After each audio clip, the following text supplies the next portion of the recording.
Right, so this is what it looks like after one coat. Yeah, one. It looks okay, but it's really light. I don't know if you can tell on the camera, but it looks really light. Here's one with 2 coats on it. You can maybe tell the lighting really isn't great in there, but it also looks quite murky because it needs to fully cover up the black primer. So we're going to give him a second coat of green. This is Thacker green again, the same one as last time. I think Thacker green is the only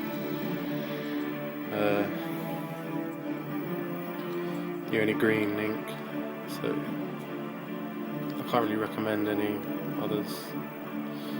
Green in general works, it doesn't really matter too much what I use.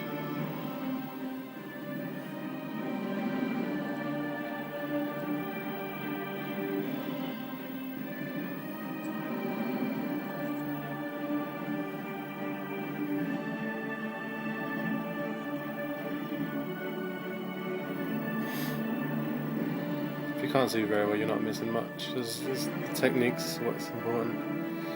The final result is a well-balanced coat of green, and I think this is, so much easier than doing the classic way of doing a really dark coat of green paint and then going a little lighter shade and going over the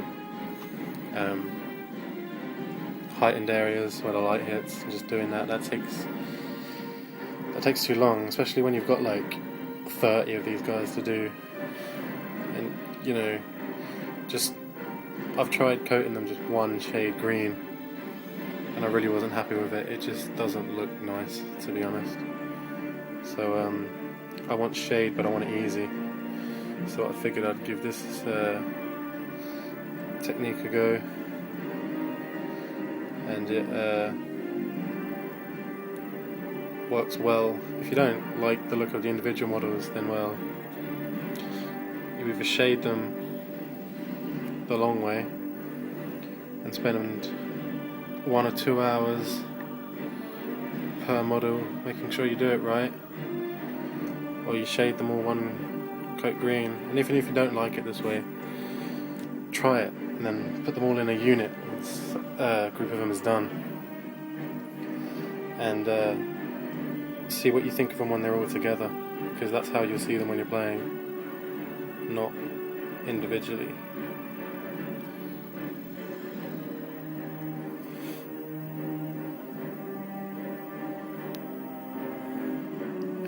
You don't have to be. I would leave this step. I would either do this first or do this last. I tend to do it last because there's a lot of parts that go near the skin, and ink doesn't show up very well on stuff unless you do a few layers of it. If you spill over a little bit onto the clothes, then you're not really going to notice. But if you've done the skin first and then you're painting other things and you slip on the skin, it's really hard to fix, because then you have to paint that little patch yellow and then dry it and then do 2 coats of this just on that little patch. But we need to do his fingers as well.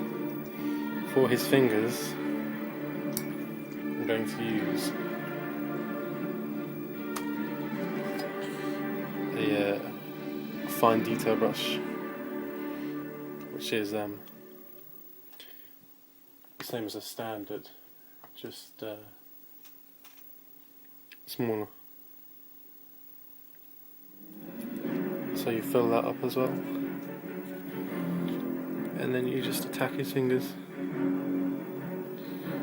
Doesn't matter if, well, in my case it doesn't matter if I get it on the glove yet, because the glove hasn't been painted.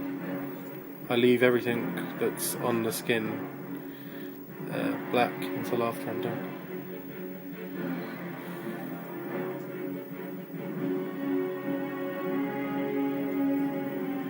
this will need another coat, these fingers. I'm not going to do the back because you can't see the back. And then I'll wait for this to dry and show you what it look like.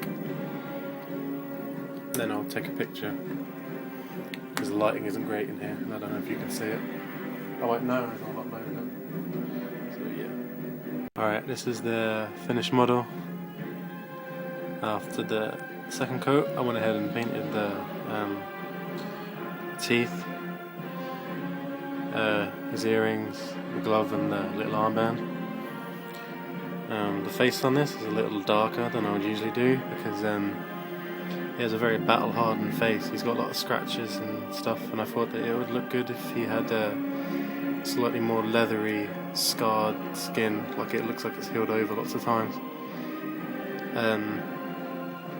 So the face would normally be a bit lighter, but you can see on the biceps and things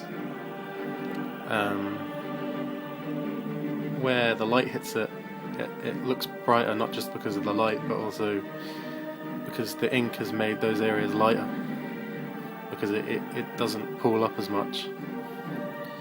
And I think this looks a lot better, and I'm sure a lot of people agree, than just straight up coating all of it green if you couldn't be bothered to do the normal technique where you use a little use dark green and then go a little lighter shade each time. But if you use this technique on a lot of models, these are my old models so they don't look great, but